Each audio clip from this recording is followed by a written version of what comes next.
En sesiones extras hasta el 3 de julio, el Congreso de la República tramitará 15 proyectos de ley fundamentales para el país.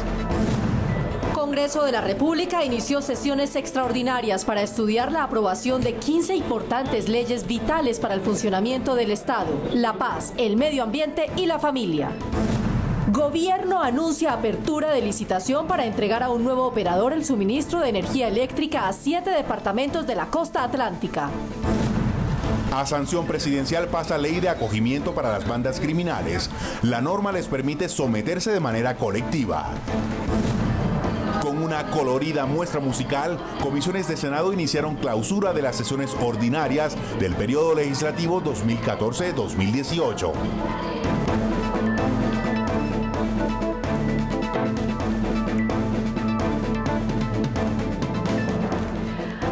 Oficialmente las sesiones extraordinarias en el Senado de la República para dar trámite a importantes proyectos de la agenda legislativa y que son de vital importancia para el Estado. Y en el primer día de las llamadas extras fue aprobado el mecanismo de elección del Contralor General de la República. Y tal como lo habíamos anticipado, los parlamentarios contarán con la asistencia técnica de una universidad que a través de una convocatoria y, ojo, no de un concurso, seleccionará un grupo de candidatos del cual una comisión del Congreso nombrará al alto funcionario. Pues estas sesiones extraordinarias se extenderán hasta el 3 de julio, tiempo durante el cual se estudiará la aprobación de otros 14 proyectos. Jorge Pulido. Este decreto de sesiones extras plantea continuar el trámite de fundamentales iniciativas legislativas como el de la reglamentación de la Justicia Especial para la Paz, el de las zonas de reserva forestal, la capitalización de Satena y la preservación de los páramos, entre otros trascendentales proyectos. Dentro del paquete de iniciativas legislativas que serán tramitadas por el Congreso, se destacan la del procedimiento de la Jurisdicción Especial para la Paz, JEP, y la elección del Contralor General de la República. Aquí estamos sesionando en plenaria del Senado, cumpliéndole al país, cumpliéndole a la paz de Colombia, y aspiramos que esa ley tan importante para el funcionamiento y definitiva de la Jurisdicción Especial para la Paz sea aprobada a principios de la próxima semana. Desde el 21 de junio hasta el 3 de julio serán tramitadas otras iniciativas como la composición de las comisiones del nuevo Congreso, la conservación y cuidado de los páramos, la lucha contra la ciberdelincuencia. El llamado a extras permitirá también avanzar en la reducción de los efectos del cambio climático y la preservación de Cormacarena.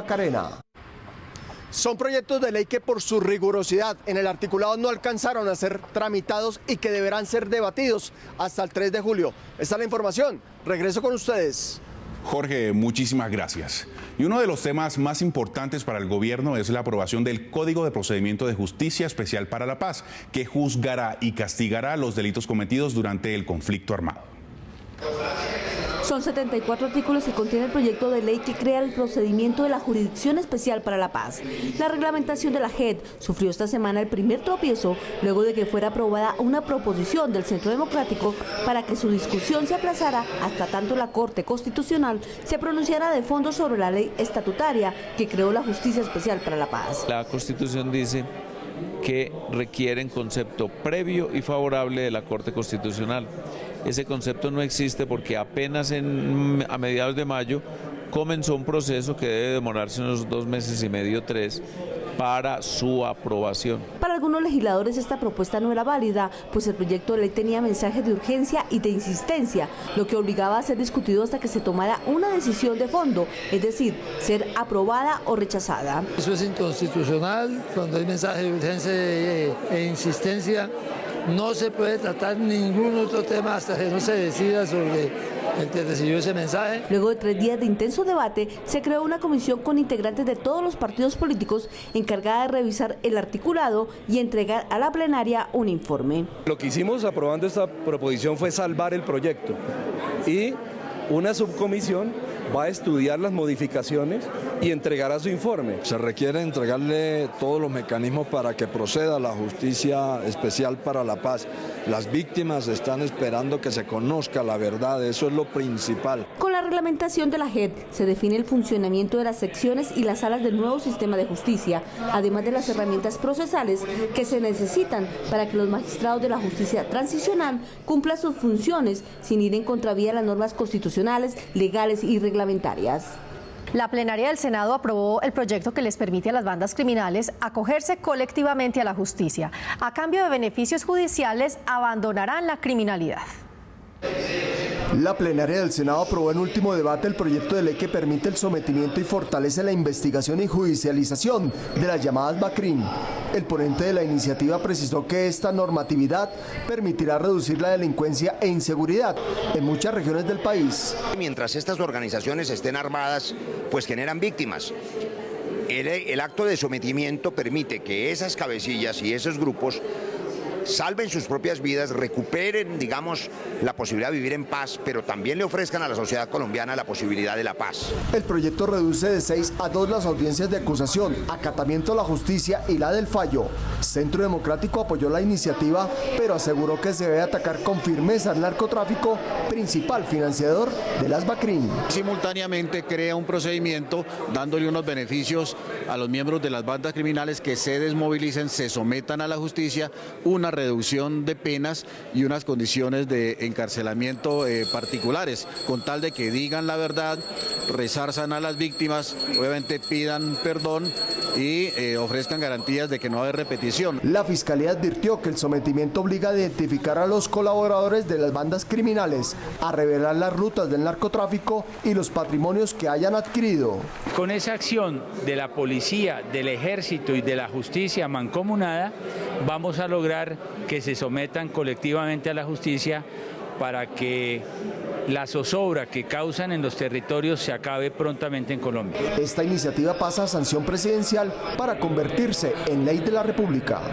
El presidente del Congreso, Efraín Cepeda, resaltó la importancia del resultado de las elecciones presidenciales. Destacó la elección de Iván Duque como un hecho que impacta positivamente a la economía nacional, que genera confianza y tranquilidad a la inversión extranjera. Parece que es un presidente que le da tranquilidad al país, que le da tranquilidad a la inversión y con ello, por supuesto, a la generación de empleo. Es un impacto muy positivo. Es un hombre, además, con conocimientos profundos de la economía y eso nos va a ayudar en los temas sociales también. Va a ser un referente en la implementación de la paz. Pues serán discusiones que tenemos que hacer en el Congreso de la República, pero hay una declaración muy importante del presidente de la Corte Constitucional, Alejandro Linares, quien expresa que los acuerdos de paz no se pueden modificar de fondo en los próximos 13 gobiernos. Por supuesto, habrá temas que se puedan debatir, como lo hemos hecho en el Senado de la República, pero temas que vayan en contra del proceso de paz, pues 3 gobiernos tendrán que sustentarlo. Además, no creo que ningún gobierno quiera que la FARC se regrese nuevamente al monte ni que volvamos otra vez a ese conflicto. La victoria del Centro Democrático y el evidente pluralismo político en el Senado exige compromisos y alianzas de los partidos para lograr mayorías que les permita sacar adelante las iniciativas legislativas. El Centro Democrático no solo obtuvo la más alta votación en las elecciones legislativas, sino que además llegó a la presidencia de la República con un senador de su partido. Como bancada del nuevo presidente de la República, será esperar las líneas generales que va a trazar el nuevo gobierno, con una agenda legislativa muy ambiciosa. Con 14 curules en el Senado, del partido de la U pierde fuerza en la legislatura que inicia el 20 de julio. La victoria del Centro Democrático en las presidenciales los obliga a replantear sus estrategias, según algunos voceros. Yo soy optimista, yo creo que nuestro partido tendrá que hacer una reflexión interna, por supuesto, para ajustar lo que exige la actualidad política. Nuestro partido tendrá que apuntarse en la consolidación de una reforma política importante. Cambio Radical, con 18 curules en el Senado, fue uno de los más votados en las parlamentarias y se consolida como uno de los partidos de mayor fuerza dentro del Senado. Nuestro partido ha crecido mucho, hay 27 documentos de políticas públicas. Yo creo que eso puede servir como material importante para nosotros contribuir y hacer aportes tanto de manera legislativa como en lo que tiene que ver con el control político. El partido Alianza Verde, que duplicó su participación ahora con 10 curules, piensa en defender la paz. La intencionalidad es la defensa de los acuerdos de paz, que los mismos no se cambien ni una sola coma, porque tenemos que privilegiar la vida y la tranquilidad en los campos. La llamada bancada de la oposición no tuvo mayor sorpresa y mantuvo las 5 curules. Vamos a estudiar muy claramente el estatuto de la oposición, todas las posibilidades que nos brinda, y desde esa perspectiva vamos a ejercer una oposición vehemente, democrática, constructiva, pero también muy radical. El Partido Liberal, que redujo a 14 curules su participación en el Senado y sacó una muy baja votación en las presidenciales, piensa en una urgente reestructuración. Vamos a ver si reaccionan la dirigencia liberal y si dan paso los jefes que en este ejercicio demostraron que ya se les pasó el tiempo y que hay que renovar el partido. Y el partido debe ser plural. Queda por definir si será a través de una Asamblea Nacional o una constituyente interna la fórmula para reestructurar al Partido Liberal. La recién aprobada ley del estatuto de la oposición le permitirá al ex candidato presidencial Gustavo Petro ocupar una curula en el Senado para representar a la voz de los 8 millones de colombianos que lo respaldaron en las urnas. El senador Eduardo Enríquez Maya, autor de la norma que estrenará el país, nos habló de su importancia para la democracia. La consigan. Asegura el autor de la norma que al otorgar al candidato perdedor en la segunda vuelta presidencial una curul en el Senado, se garantiza el derecho a la oposición y se fortalece la democracia. Yo creo que el doctor Gustavo Petro y su fórmula a la vicepresidencia tendrá un espacio amplio para hacer uso de los medios de comunicación, para tener acceso a la documentación, para tener derecho a hacer uso del espectro electromagnético, para hacer uso del derecho a la palabra. Reitera el senador Enríquez Maya que con esta fórmula quedan representados los casi 19 millones de colombianos que participaron en las urnas. En Colombia hay 37 millones de colombianos que tienen derecho a votar. Y si un presidente se hace elegir con 8 millones, 9 millones, es un gobierno de minoría. Hoy por lo menos van a estar cerca de 20 millones de colombianos representados en el gobierno y en la oposición. Ángela Robledo, fórmula presidencial de Gustavo Petro, ocupará una curul en la Cámara de Representantes. Y en otras noticias les contamos que el grupo que promueve la consulta anticorrupción iniciará una ambiciosa campaña de pedagogía para que al menos 15 millones de colombianos asistan a las urnas el próximo 26 de agosto. A través de este decreto, el Gobierno Nacional convocó para el próximo 26 de agosto las votaciones para definir la consulta anticorrupción.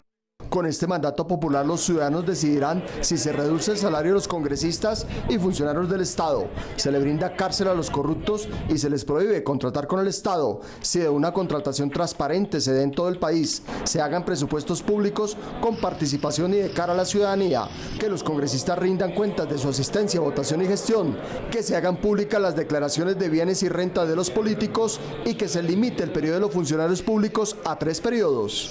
Los 7 mandatos de la consulta anticorrupción son todos indispensables para pegarle en el corazón a la corrupción de Colombia, para derrotar la corrupción que nos está robando 50 billones de pesos al año.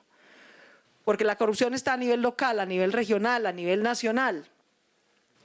En buena medida porque todas estas normas que meten en cintura a la clase política, que la obligan a manejar nuestros recursos públicos como recursos sagrados, a poner la cara, a rendir cuentas, a no abusar del poder, todos son indispensables. Para que la consulta anticorrupción sea válida, son necesarios 12.075.756 votos y que cada mandato ciudadano tengan 6.300.000 votos. Una vez sea votado por los ciudadanos, el nuevo Congreso tendrá un año para darle trámite y convertirlo en ley de la República. A los alcaldes, a los gobernadores, a los miles de funcionarios públicos que hay en Colombia.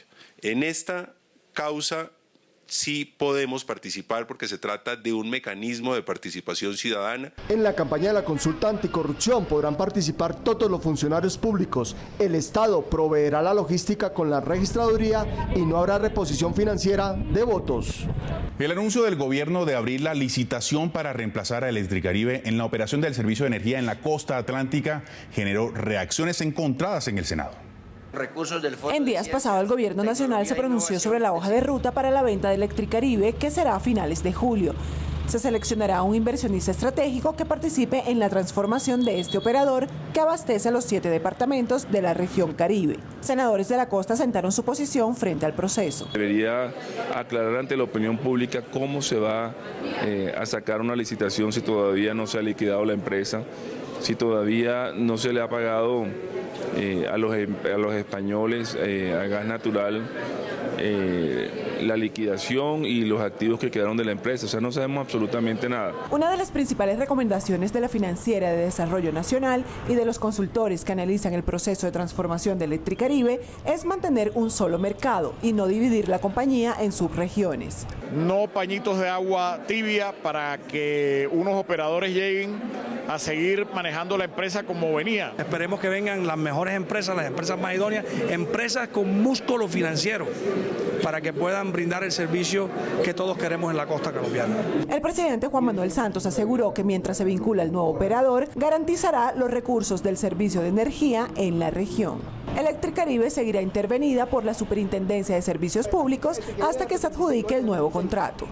Y hay preocupación en el Senado por la delicada situación social y de orden público en el puerto de Tumaco, en Nariño. Legisladores cuestionaron las políticas del gobierno para enfrentar a las bandas criminales y para sacar de la crisis económica a la población.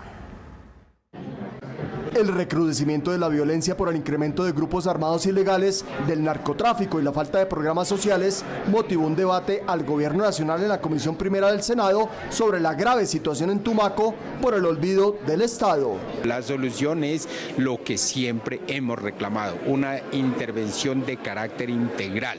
Hoy el problema de empleo es muy crítico, el 72% de quienes viven en Tumaco y mucho más en los que viven en otros municipios como Barbacoa, Roberto Payán, Magüí, en fin, y todos superan esos porcentajes. A la inseguridad en el principal puerto nariñense se suma la falta de conectividad terrestre y aérea y la puesta en marcha del puerto multimodal que se complementa con el de Buenaventura para impulsar el Pacífico colombiano. Una situación que tiene sus repercusiones en términos de la movilidad en la vía Pasto-Tumaco, pero que adicionalmente se agudiza porque no hay educación, porque no hay servicios de salud, porque no hay empleo. Necesita de una coordinación interinstitucional y sobre todo de una intervención muy fuerte en materia de inversión social, especialmente en las zonas donde siguen haciendo presencia hoy grupos al margen de la ley. El autor de la ley que crea el Distrito Especial de Tumaco le insistió al Gobierno Nacional que los tumaqueños claman para que la normatividad sea una realidad. Y que como coautor de ese proyecto figura el doctor Iván Duque. Creo que le llegó la oportunidad a Tumaco para que con el nuevo gobierno el Estado empiece a cumplir la deuda social adquirida hace muchos años. Los senadores le pidieron al gobierno saliente y al del presidente electo Iván Duque asignar prontamente los recursos para obras en el puerto y en todo el Pacífico colombiano. A pesar de las objeciones del presidente Santos, el Senado insistirá ante la Corte Constitucional para que las comunidades afro sean caracterizadas en el Censo Nacional. Brigitte Mendoza. Plenaria del Senado declaró infundadas objeciones del presidente de la República sobre proyecto de ley que busca la caracterización integral de la población negra, afrocolombiana y raizal del país. Será ahora la Corte Constitucional quien tenga la última palabra. Si la Corte le da la razón al Congreso, las comunidades negras, afro, palenquera y raizal podrán ser caracterizadas, es decir, sus integrantes podrán ser contabilizados y sus territorios identificados, para determinar sus condiciones socioeconómicas y culturales. Esto les permitirá tener acceso a servicios básicos como salud, vivienda, educación, empleo y participación política. Es un buen mensaje para estas comunidades que podrán ser contabilizadas numéricamente para efectos de poder orientar las políticas que beneficien a estas comunidades. Dicha caracterización estaría a cargo del Departamento Administrativo Nacional de Estadística, DANE, que periódicamente deberá incluirla en el Censo Nacional de Población y Vivienda. Hoy el país, la sociedad colombiana, está en deuda con toda esta población nuestra, la población negra, afrocolombiana, raizal y palenquera, porque todavía no hemos logrado una sociedad en la que en primer lugar dé oportunidades, que le dé espacio a todos los que son miembros de su sociedad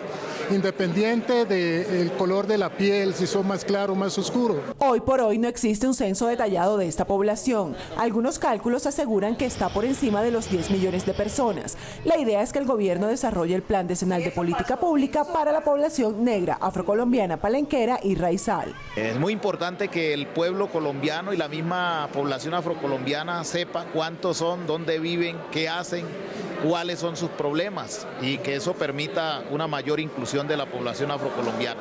La Presidencia de la República declaró la iniciativa del Congreso como inconstitucional e inconveniente, pues el censo ya se encuentra en marcha. Sin embargo, la plenaria del Senado rechazó este informe con 68 votos.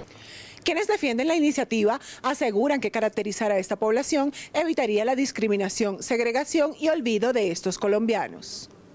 Brigitte, mil gracias. Homenaje en el Senado al trabajo y trayectoria de varios senadores que no regresarán a la corporación después de varios años de servicio al país. La plenaria del Senado destacó la labor de congresistas que no volverán en la legislatura que arranca el 20 de julio. Senadores con trayectoria política de más de 20 años, entre ellos los senadores Horacio Serpa, Luis Fernando Duque, Luis Emilio Sierra, Juan Carlos Restrepo, Jorge Pedraza, Bernabé Celis, Manuel Enrique Rosero y Manuel Guillermo Mora. Siempre explicaré a la gente la importancia de esta institución del Congreso y los valores de sus integrantes, mujeres, hombres, jóvenes, otros viejos. Es un reconocimiento que con humildad lo tengo que decir a una trayectoria de más de 28 años en este Congreso de Colombia, donde tal vez di lo mejor de mí para tratar de que Colombia, como siempre, tuviese su mejor marco jurídico, su mejor constitución y sobre todo buscásemos siempre la concordia nacional. Ninguna distinción y ninguna condecoración se puede equiparar como esta, la de mi casa, en la que estuve en los últimos 25 años. Los senadores recibieron la Orden del Congreso de Colombia en grado de Gran Cruz con placa de oro. Y atención a la siguiente noticia. Tunja le declaró la guerra a Francia, así como lo oyen. El decreto promulgado en el siglo XIX aún está vigente. Por eso, un proyecto de ley que cursa en el Senado busca eliminar esta y otras 11.000 leyes obsoletas y absurdas. Hablamos con el experto que se dio la tarea de recopilarlas. Se prohíbe vender jeringas y agujas sin fórmula médica. Ley 11 de 1920. Como esta ley, el abogado Hernán Olano García descubrió otras 11.000 que aún están vigentes en Colombia desde 1887. Fue él quien, después de años de estudio y análisis de la estructura legislativa, encontró normas, procedimientos y disposiciones que ya no operan en el país. El resultado de su investigación fue recogido por el gobierno para presentar el proyecto de ley que busca eliminarlas. Pero, ¿qué sucede mientras se derogan estas disposiciones? Siguen vigentes, entonces cualquier ciudadano puede precisamente solicitar su cumplimiento. Si no tiene una implicación de gasto, lo puede lograr a través de una acción de cumplimiento. Dentro de la cantidad de leyes en desuso encontramos una declaratoria de guerra que aún está vigente. Por ejemplo, en el caso de Tunja, cuando con ocasión de la Revolución Francesa y por orden de Carlos III, para que los ayuntamientos municipales se pronunciaran, le declaró la guerra a Francia, la cual aún está vigente. Y otra que por fortuna acabó con otra guerra. Hubo una declaratoria de guerra contra Bélgica porque una joven de ese país no quiso aceptarle la propuesta de matrimonio al presidente Santos Gutiérrez. En 1992 se firmó el armisticio entre el Reino de Bélgica y Boyacá.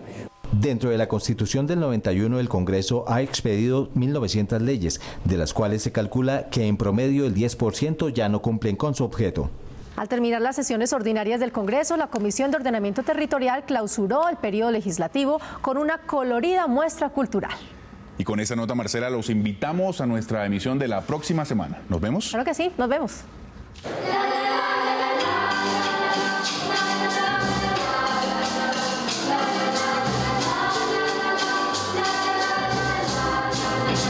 La alegre y emotiva selección del folclore colombiano fue interpretada por los niños de la Escuela de Danza del Gimnasio Los Pinos.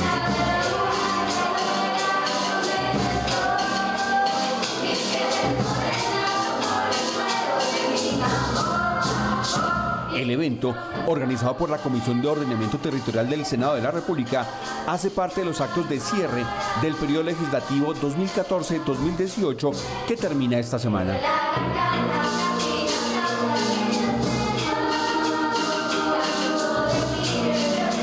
La banda sinfónica y el coro del mismo colegio marcaron el ritmo para esta muestra musical.